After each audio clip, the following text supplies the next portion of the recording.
For nearly 50 years, J. Edgar Hoover was the director of the Federal Bureau of Investigation.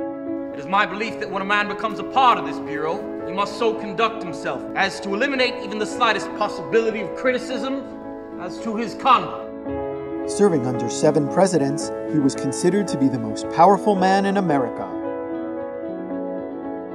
Wielding knowledge as power, he exposed the lives of others while keeping his own life a secret in J. Edgar. We've all just seen it. Sean, please, do us the honors. I admire J. Edgar quite a bit, actually. I found a strange disconnect with it in wanting to deal with the elephant in the room, which is if you're going to tell a story about J. Edgar Hoover, you're going to have to talk about speculatively his homosexuality, his cross-dressing that people talk about when they bring him up. Those portions of the movie worked less for me than did just simply this profile of a man who brought the FBI into existence, who really created from the ground up this organization that is one of the most powerful, if not the most powerful organizations in government. For me, what's intriguing, and sometimes infuriatingly so, are the film's politics. So in the 1930s, when he's seeing the threat as domestic, with foreign communists infiltrating into American soil, the movie sides with him and sees him as a hero. But then when we get to the 1960s, when the threat is actually foreign, from the outside, and not domestic anymore, the movie distances itself from J. Edgar and sees him as something of a villain. And it's difficult to negotiate those two halves of the character, but I think that's to its credit. This is a troubling film. I think that it is unclear in its politics, and Eastwood was unclear about how he wanted to handle the more controversial aspects of Hoover's career and who he was, both as an individual and as this very, very powerful man. Where you see it as problematic about not knowing what to do with J. Edgar Hoover, I think that's a positive. I think that's a definite plus, because too often we see these biographies, and well, let's go to The Aviator, which is the last big biopic that DiCaprio did. It purports to give you answers about who this character is, and when all is said and done, you're supposed to know more or less what Howard Hughes is all about.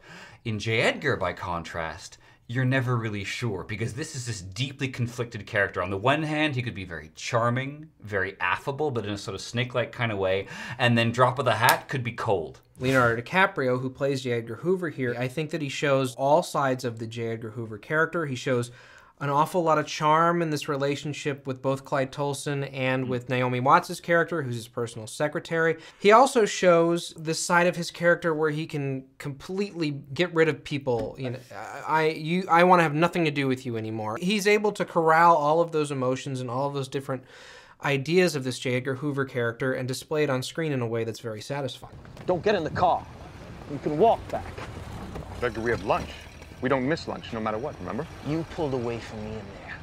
You perjured yourself, Edgar, and the lie was an easily provable one. If you'd continued to pursue it, there's no telling how much worse it could have been. Find Agent Purvis. He is to be demoted immediately, or better yet, fired. As someone who is typically not a Leo D fan, I have to say that... You're like this now, are you? You know, Leo and I... Leo D? You know, really? Yes, he is a graduate from the Scowling and Squinting School of Acting, okay?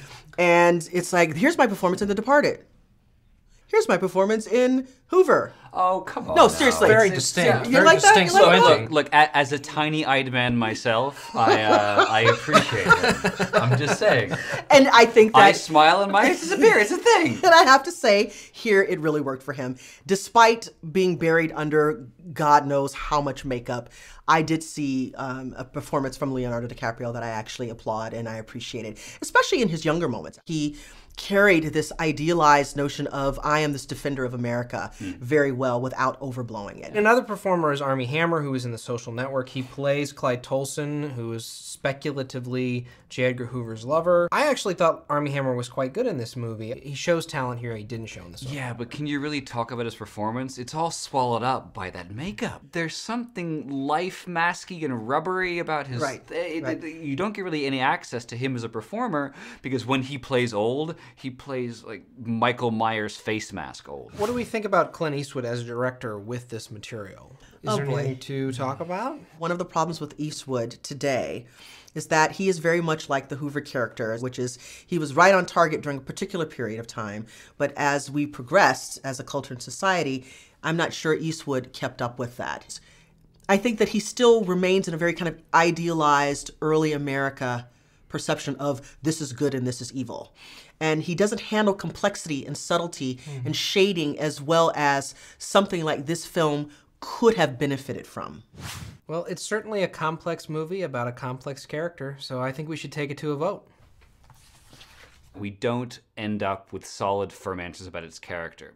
But its politics are really troubling, and it's a film that I more respect than I admire. So, stream it. J. Edgar may not satisfy those looking for the more scandalous side of the FBI director, but I do think it's emotionally satisfying, and I'm going to say see it. I wish Eastwood had not been so disinterested in the more controversial aspects of who Hoover was. Nevertheless, I appreciated coming to know the more productive aspects of what Hoover brought to American justice system. So with that, I will say stream it. Well, that looks like 2 tickets, which is a stream it for J. Edgar. Cheers. Cheers.